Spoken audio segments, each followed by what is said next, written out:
Alloh ismini 1000 marta zikr qilishning fazilati. Imom G'azzoliyga ko'ra, juma kuni yo Alloh ismini 1000 marta zikr qilgan kishi avliyolardan bo'ladi. Har kuni 1000 marta yo Alloh ismini zikr qilgan inson ma'naviy yuksaladi va sog'lom qalbga erishadi.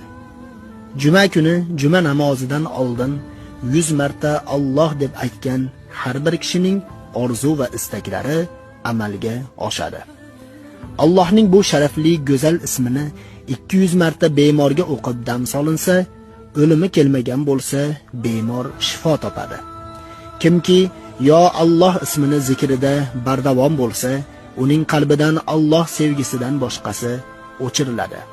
Ilohiy ko'rinishlar, nurlar qalbingizni to'ldiradi. Inson, jin, hayvon kabi hech bir yomon zararli mavjudot unga zarar yetkaza olmaydi. Bu ismni yozib, yonida olib yurib, bir vaqtni o'zida tili bilan zikr qilib yursa, juda sovuq havoda yursa ham sovuq ta'sir qilmaydi.